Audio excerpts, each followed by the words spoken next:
Senhoras e senhores, moças e rapazes, meninas e meninos, boa noite. Vocês já perceberam aqui um pequeno aparato para uma transmissão ao vivo, estou falando com o pessoal de casa também, porque eu fiz a divulgação do tema dessa noite nas redes sociais e recebi algumas pessoas perguntaram se seria transmitido e tal, e eu disse que não, porque a casa não tem essa tradição, vamos dizer assim.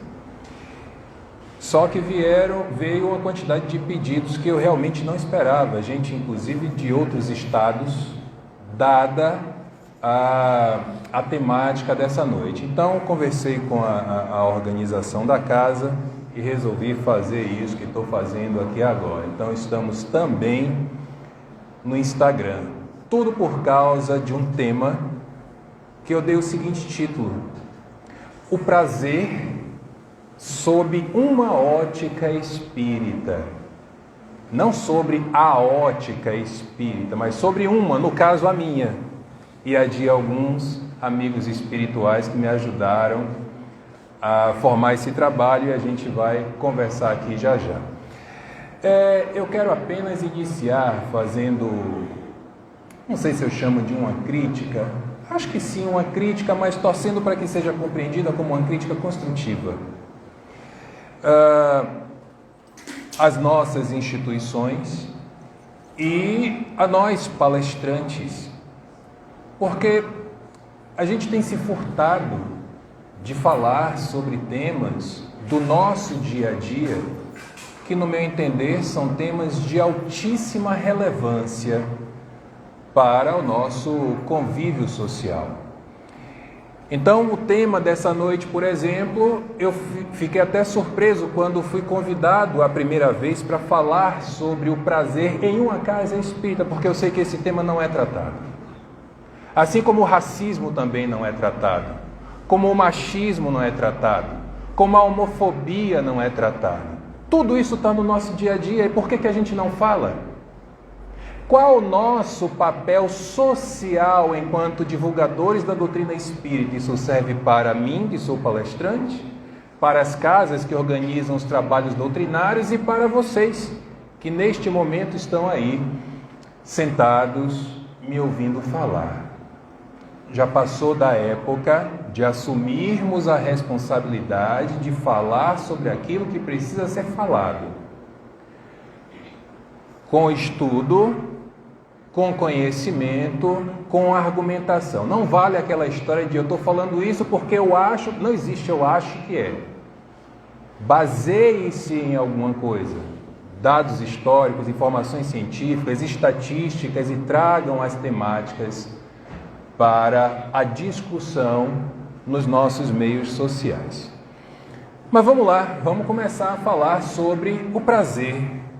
Antes de chegar ao tema e já na direção dele, eu queria lembrar que a doutrina espírita é a primeira doutrina que nos apresenta os atributos da divindade. Vamos lembrar? Deus é a inteligência suprema, causa primeira ou primária em todas as coisas, onipotente, onipresente, onisciente, soberanamente justo e bom, não é assim que a gente aprendeu? Está lá em O Livro dos Espíritos, está em O Evangelho segundo o Espiritismo e está em a Gênese, no capítulo 2. Guardem esses atributos da divindade, principalmente o atributo da onisciência, ou seja, Deus sabe tudo, e o atributo do soberanamente, soberano, acima dele nada nem ninguém, justo e bom. Deus é a expressão da justiça e da bondade. Guardem isso, porque a gente vai precisar já já. O que é o prazer? O que é prazer? O que é sentir prazer? Para facilitar o nosso caminho, eu não procurei explicações mais rebuscadas, mas fui ao dicionário. O dicionário diz assim: prazer é um sentimento agradável que alguma coisa faz nascer em nós. É o deleite, é o gozo. Isso é prazer.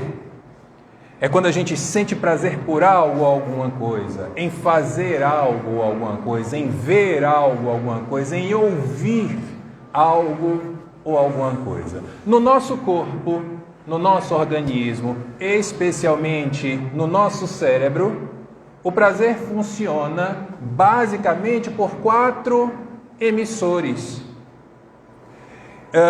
Alguns psicólogos chamam do quarteto da felicidade. São eles: serotonina, endorfina, ocitocina e dopamina. Esses são os 4 responsáveis pelo prazer. Em nível cerebral e, obviamente, em nível orgânico, já que é o cérebro que comanda o nosso corpo. Eles juntos, eles são responsáveis, por exemplo, pelo nosso ritmo cardíaco, pelo nosso sono, pelo nosso apetite, nosso humor, nossa satisfação, nosso raciocínio, nossa libido, nossa concentração.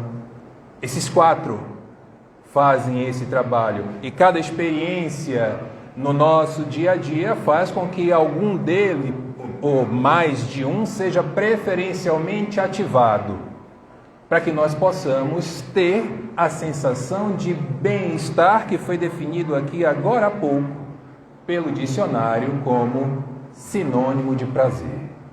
Portanto, minhas senhoras e meus senhores, desde que o mundo é mundo, desde que o Homo sapiens se torna majoritário na humanidade, nós lidamos com o prazer. Aí acontece uma coisa que faz com que a história meio que mude de figura.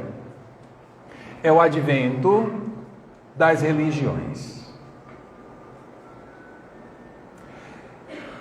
Muito tempo atrás, os religiosos, e nunca percam de vista que as religiões elas são feitas por homens, os religiosos decidiram dizer que o prazer é pecado. Não pode sentir prazer. Vai ajoelhar no milho para rezar 350 Pai Nosso e 700 Ave Marias. Na casa espírita, reunião de desobsessão ligeiro, correndo. Entre os neopentecostais é o Satanás. Não pode sentir prazer. Porque o prazer é errado. Por que as religiões fizeram isso? Porque eles entenderam que tem uma coisa que todos nós procuramos, uns mais, outros menos, mas todos nós procuramos, no nosso dia, sentir prazer. Seja no sono, seja na alimentação, seja no observar. Já viram a lua? Se bem que está cheio de nuvem, não deu para ver direito, mas a lua está espetacular hoje. Seja no sexo, seja na contemplação da natureza, seja na leitura de um poema, no trabalho mediúnico. Tudo isso nos traz sensações diversas, inclusive o prazer. Mas a religião pensou, quando eu falo religião, estou falando de maneira abrangente, principalmente as 3 maiores, né? As 3 tradicionais, o cristianismo, o judaísmo e o islamismo. Eles disseram assim: não vamos liberar o prazer para esse pessoal não, senão a gente não vai ter aquilo que nós tanto buscamos, o que é instrumento de dominação. É pela dominação que eu vou pegar esse pessoal. Como? Imagine eu chegando agora para um religioso para dizer assim: ah, meu irmão, você não sabe, eu caí nas garras da gula. Na geladeira da minha casa tinha um pudim, estava lindo, daquele lisinho, sem um furinho de nada, a calda escorrendo por ele, brilhosa, marrom. Você olhava e já dava vontade de comer o pudim todo. Eu comi metade sozinho. Ah, meu filho, isso não pode.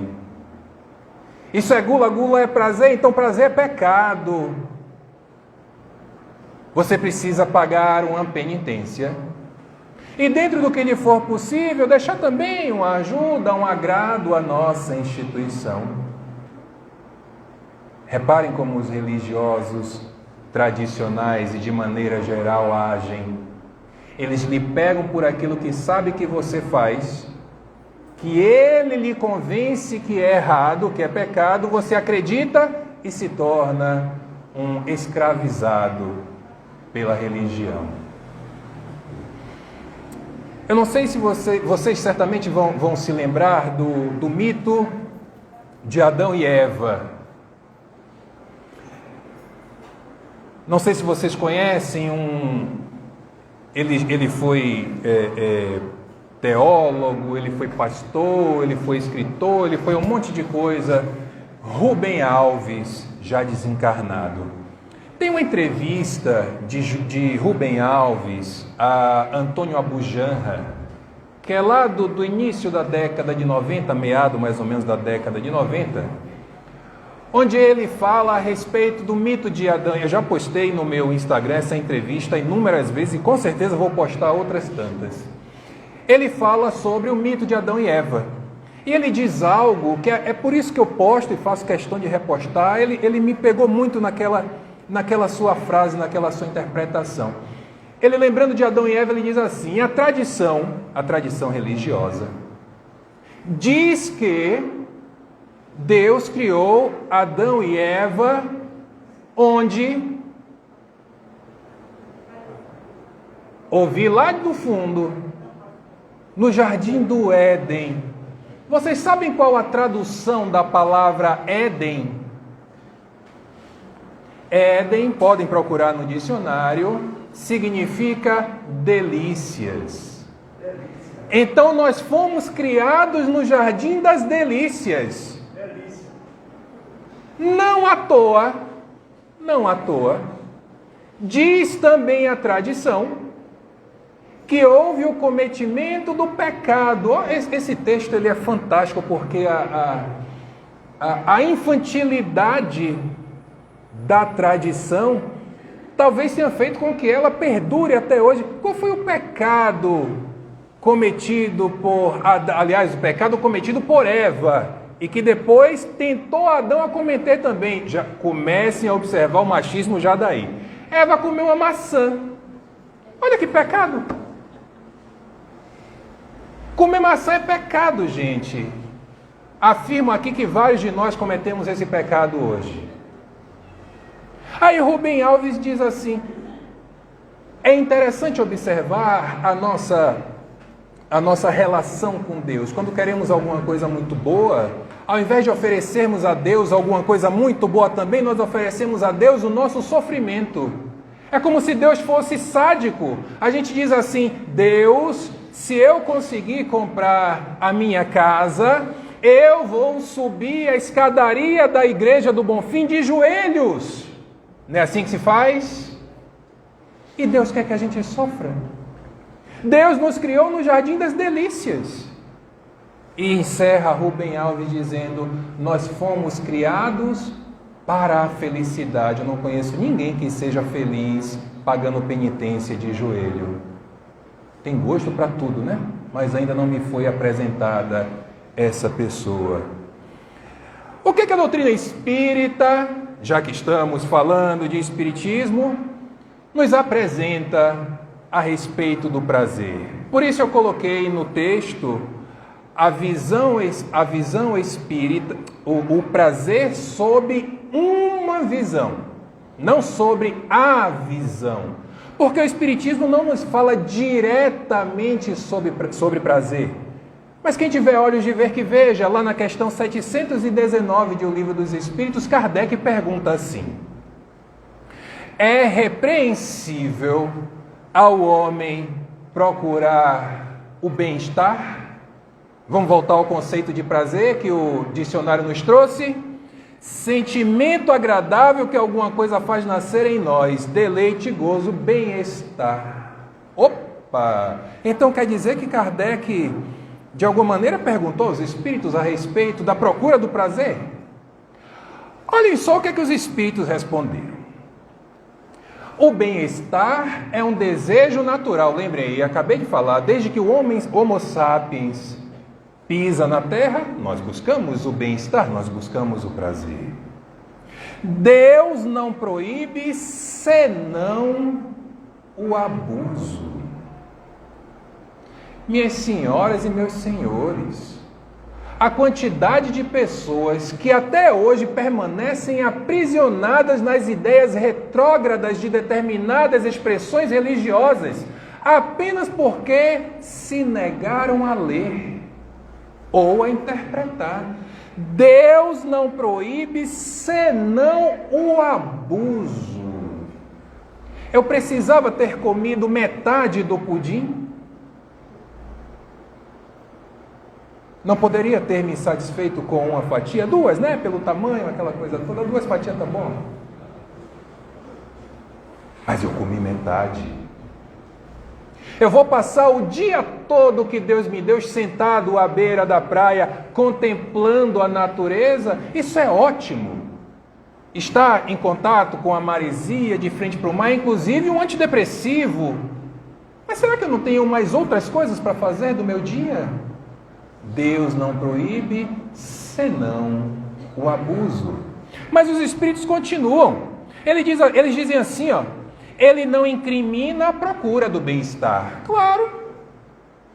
Se esse bem-estar, atenção, se esse bem-estar não é adquirido às custas de ninguém, ou seja, o seu bem-estar, ele está ligado ao sofrimento de uma outra pessoa, se não está ligado, não se preocupe, busque o seu bem-estar. Agora, se você quer, por exemplo, se livrar do calor com uma pessoa que fica aqui o dia todo te abanando,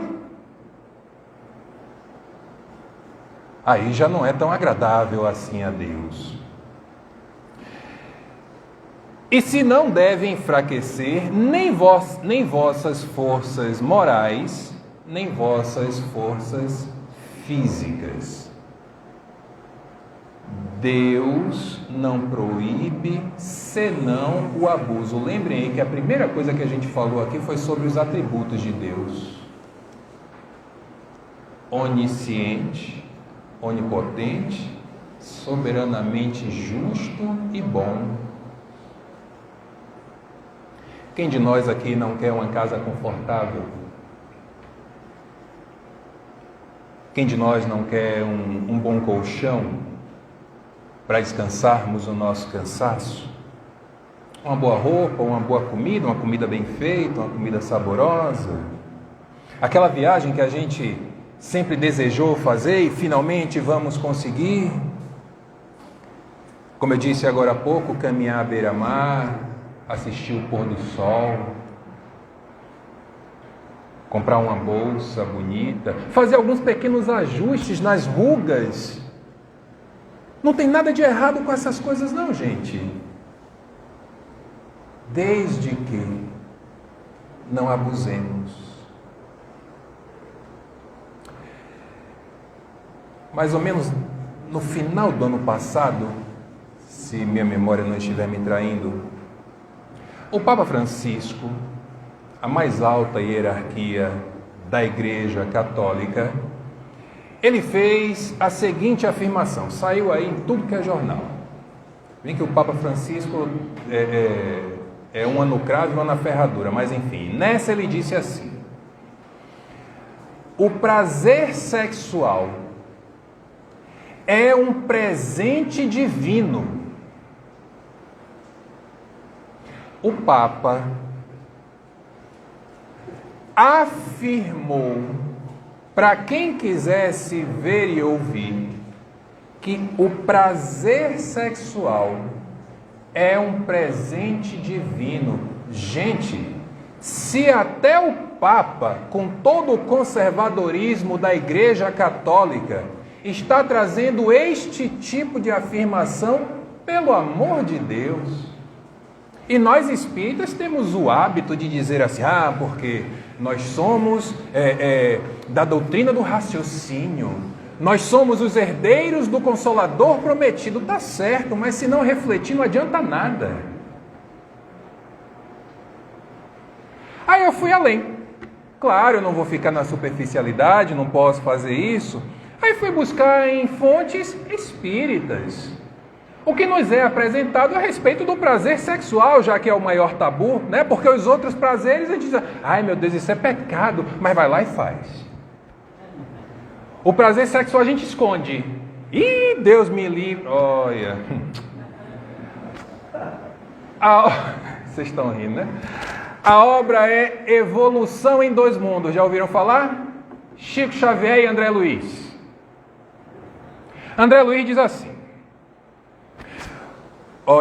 tudo que eu disser a partir de agora, por favor, eu sugiro que assim que vocês chegarem em casa, pesquisem para ver se é isso mesmo. Porque às vezes a gente pode chegar aqui e dizer alguma coisa que não é bem assim, né? Cheguem em suas casas, procurem na internet a obra Evolução em Dois Mundos e a outra que eu vou citar aqui já já, e pesquise se André Luiz disse isso mesmo. André Luiz disse: o instinto sexual não é apenas o agente de reprodução entre as formas superiores, ou seja, entre nós, animais superiores.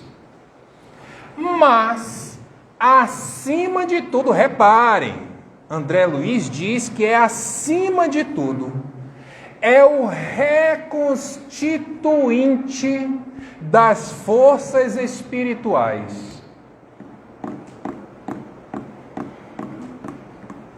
Sabem o que é energia sexual? Energia de criação. É o que nos faz co-criadores, em parceria com Deus. Deus cria o espírito, nós criamos a carne. Aí André Luiz continua, ele não parou aqui não. Pelo qual, reconstituinte das forças espirituais, pelo qual as criaturas encarnadas se alimentam mutuamente na permuta de raios psíquico-magnéticos que lhes são necessários ao progresso. Misericórdia, Jesus, Maria José, André Luiz, você é um devasso.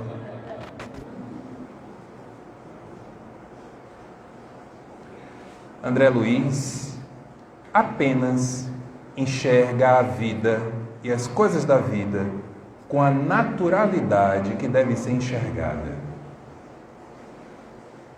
Eu adorei esse trecho. Lembrem, Evolução em Dois Mundos. Adorei.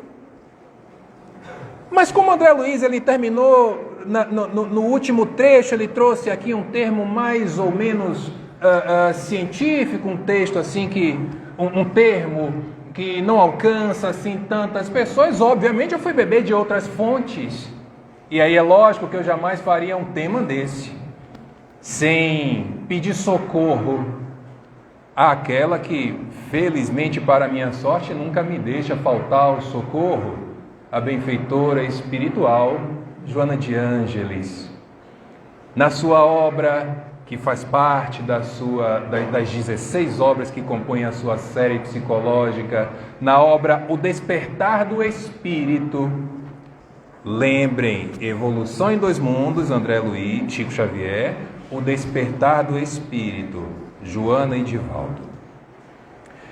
Joana, ela faz uma espécie de homenagem a Freud. Olha que maravilha.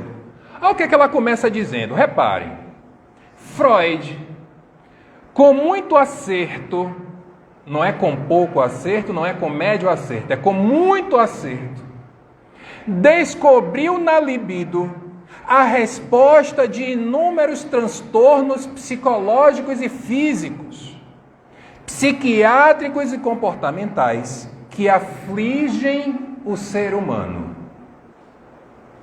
A benfeitora diz que com muito acerto Freud descobriu que muitos dos problemas que nós passamos estão ligados à libido, ou seja, ao instinto sexual, ao desejo sexual. Óbvio que ela não ia parar aqui, e nem eu ia deixar de trazer isso aqui para vocês. Ela continua.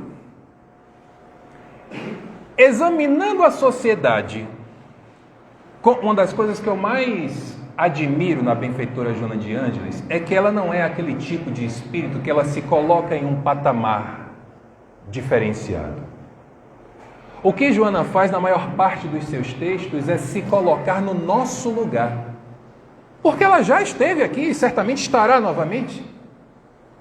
Então entende as nossas questões e nos traz uma proposta, mas nunca perdendo a humanidade, no sentido de entender as nossas questões.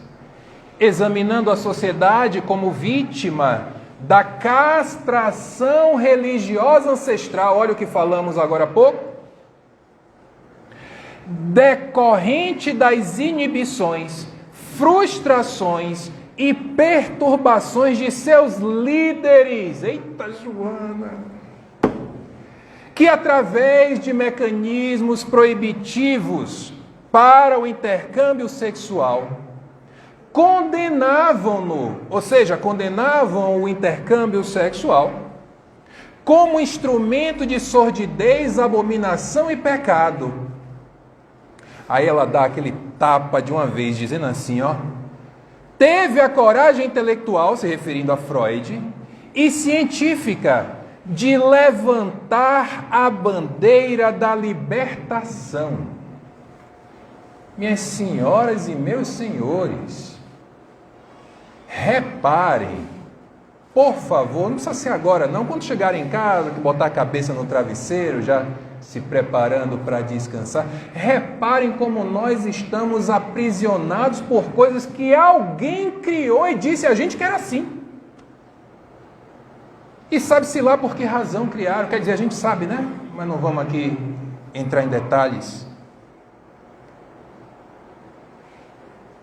Demonstrando que o gravame, encerra a benfeitora, se encontra mais na mente do indivíduo do que no ato propriamente dito. Olha que texto maravilhoso! O erro, o equívoco, ele está muito mais na nossa mente, por essas castrações que nós fomos educados, do que propriamente no ato. Bom, se vocês tinham alguma dúvida de que ao desencarnar eu iria para o umbral, agora vocês não têm mais. Eu só espero que tenham uma boa alma nesse auditório, que ao desencarnar, ou mesmo antes de desencarnar, me receba em uma reunião mediúnica. Que não, meu irmão, venha cá, sente aqui, vamos embora conversar. Você falava umas coisas assim, mas você no fundo era gente boa. Eu vou contar com isso, viu? Quem não fizer, eu venho puxar o pé. Para a gente encerrar, a contribuição de Joana, eu não podia deixar de trazer isso aqui. Olha o que ela diz, olha a crítica que eu comecei fazendo no início do nosso trabalho, olha o que a benfeitora diz. O que tem faltado é conveniente orientação educacional para a vida sexual. Assim como equilíbrio por parte de religiosos, ó Joana falando dos religiosos e educadores, líderes de massas e agentes multiplicadores sociais, que sempre refletem as próprias dificuldades de relacionamento e vivência sexual. Pronto. O que é que eu posso me arvorar a acrescentar a um texto desse? Essas pessoas que ficam dizendo a você, não faz isso não, que é pecado, não faz isso que é sujo, não faz isso. É exatamente o que elas fazem. Exatamente. As escondidas, na hipocrisia, que é para ninguém ver. Então, se está escondido, eu estou salvo. Mas se alguém perceber, é necessário que venham os escândalos. Mas ai de quem causar os escândalos. E assim eles vivem, hipócritas, negando e proibindo no outro aquilo que é vontade deles próprios. Não só na vontade, na ação também. A gente está vendo aí as notícias todos os dias. A falta de debate que eu critiquei no início do nosso trabalho, ela termina gerando desinformação. Quem aqui tem conta de Instagram, alguma vez, eu sou capaz de apostar, alguma vez já viu passar lá uma postagem de diversas fontes diferentes, dizendo coisas do tipo: a energia sexual, ela circula no nosso corpo por até 6 meses após o ato.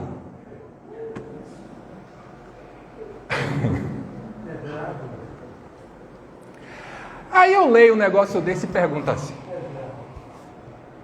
quem mediu isso? Que aparelho foi usado para fazer essa medição? Quem acompanhou essa... Eu não consigo entender. E mais do que não entender quem cria esse tipo de coisa, é não entender quem acredita. Esses dias saiu uma pesquisa, eu fiz até uma gaiatice lá no meu Instagram, dizendo que... Saiu no Globo isso, inclusive, no site lá do jornal Globo, dizendo que para a vida do casal, se você quer se sustentar na sua relação, dê pelo menos um beijo por dia que dure 6 segundos. Ô, gente, vem cá, quem contou isso? Quem cronometrou esse negócio? Os cronômetros foram aferidos para fazer essa pesquisa, e se ao invés de 6 segundos foram 5,8? E se foram 10 segundos? De onde tiram essas loucuras, gente? Que método científico é esse? Eu estou dizendo que eu vou para um umbral. Vou piorar a situação agora, querem ver? Fica olhando. Eu vou para André Luiz de novo. Porque agora o negócio vai ficar feio. Ó, não cortem meu microfone não, viu? Todo mundo aqui conhece a obra Nosso Lar? Graças a Deus. Vocês conhecem, ok. Mas vocês leram Nosso Lar? Leram mesmo? Leu? Olha lá, uma coisa é olhar as palavras, outra coisa é ler o que está escrito. Vocês lembram de um personagem de Nosso Lar, um dos ministros de Nosso Lar, que se chama Tobias? Lembram dele?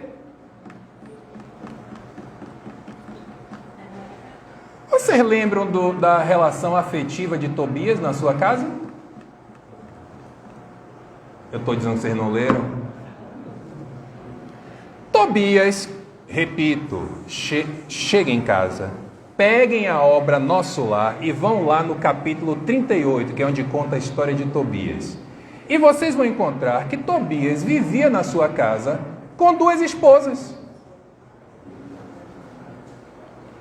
Ivan, pelo amor de Deus, não, você está inventando. Eu tenho certeza. Vá lá no livro e leia capítulo 38. No linguajado de hoje, Tobias vivia, não sei se ainda vive, né? Porque o livro é lá da década de 1930, mas Tobias vivia em um trisal. Rapaz, a Federação Espírita Brasileira, Chico Xavier e André Luiz trouxeram, na primeira metade do século XX, a ideia de trisal. Olha para isso. Ah, mas também a gente não pode comparar lá aquela época com os dias. Eu não sei. Eu não tenho interesse em comparar nada, eu não tenho interesse em julgar nada. Eu apenas estou dizendo o que está na obra.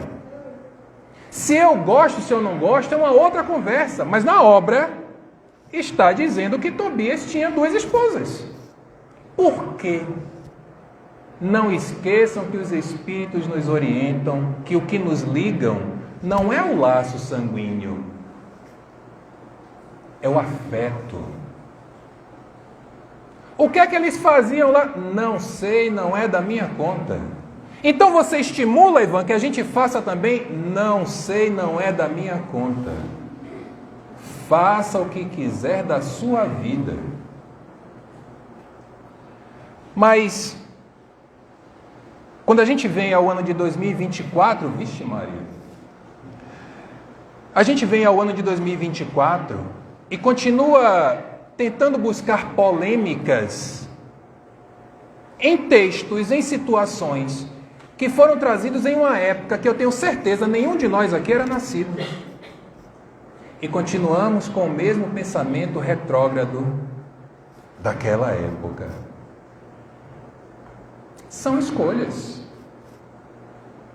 Não estou aqui para julgar ou direcionar ou fazer o que quer que seja da vida afetiva de ninguém. Tenho relação e responsabilidade apenas sobre a minha. Ponto.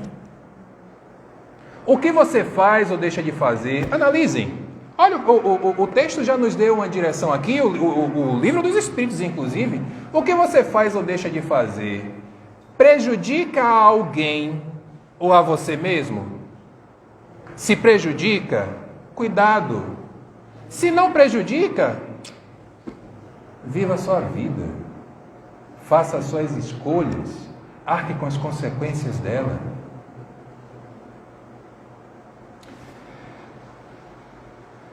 Estou vivo ainda, né? Estou.